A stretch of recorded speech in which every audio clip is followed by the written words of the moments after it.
evening, ladies. We're moving on with our learning. We're starting now the first chapter in the book, The Path of the Just.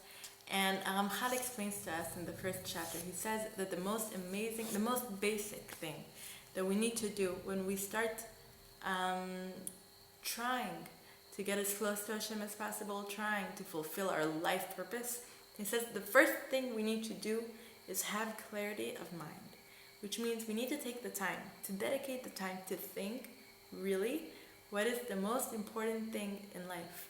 What is the reason that we were created? What is the sole purpose of our existence?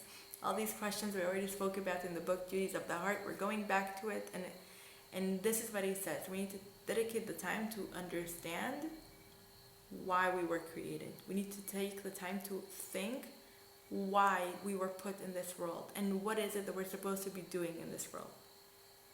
And he says, the sages taught us that the main purpose why Hashem created us, it's because he wanted us to be as close to him as possible. He says Hashem is good, and being so good, he wanted to have something to give or someone to give, because when you're so good, the most basic thing in being good is giving. And so he didn't want to be alone in a way, and he wanted to have us so he can give us. And the greatest thing that Hashem can give us is himself. Because if we say that Hashem is the source of everything good, then the greatest thing that he can give us is himself. So what we can do, what we're supposed to be doing in this world, we're supposed to be preparing ourselves to the afterlife, where we're supposed to be as close to Hashem as possible and endure the greatest pleasure that there is. Because when we look at ourselves here in this world, we look at ourselves and we think, this is who I am, this body, this is who I am. But it's not true, because this body is a tool that we were given, but it's not who we are. There is more to us than just this body. And after B'ezrat Hashem, 120 years of living in this world, we will pass away, we will die. And we're told, we know that we won't just fade away into thin air. We won't just disappear.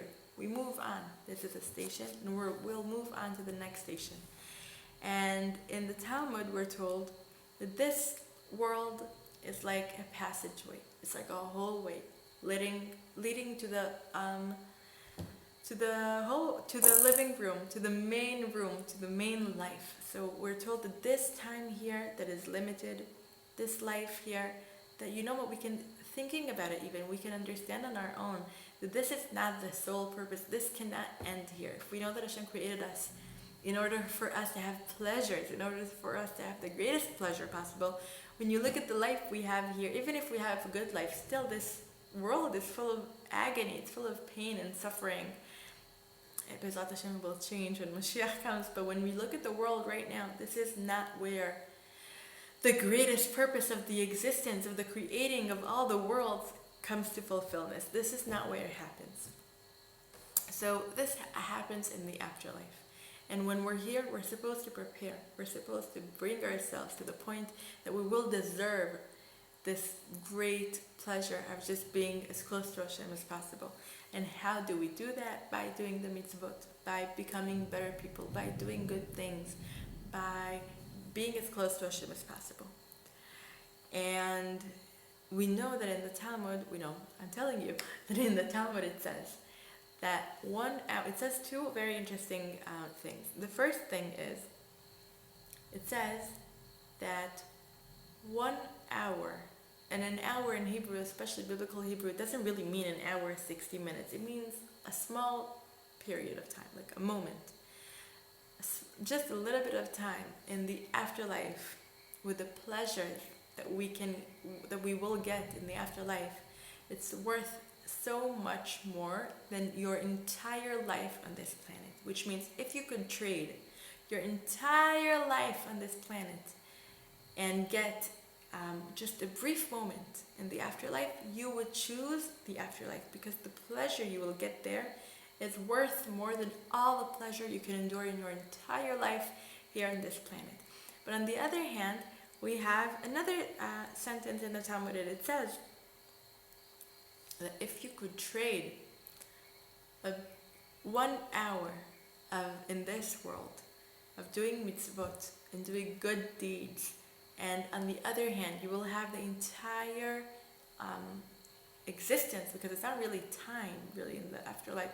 They don't, you can't, well, we're not supposed to be talking about that now, but the concept of time is not as we know it here. But all of your eternity of in the afterlife, all these pleasures, if you could trade eternity of afterlife compared to 1 hour in this world, not of pleasures, but of good deeds and mitzvot, you would trade. You would choose 1 hour in this life doing mitzvot and doing good deeds, and you would trade it for the entire eternity of afterlife. All these pleasures.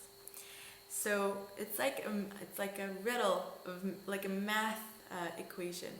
If you know that 1 apple is worth 1,000,000 pears, and 1,000,000 apples are worth 1 banana. So it shows you what is the equation between 1 banana and 1 pear, which means 1 hour of doing mitzvot in this world, 1 hour of good deed is worth so much more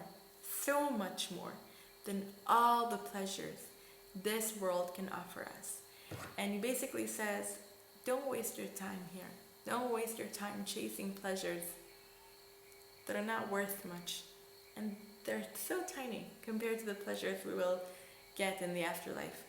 Spend your time holding on to as many hours of doing mitzvot, of doing good deeds in this world, because this is what really, really matters.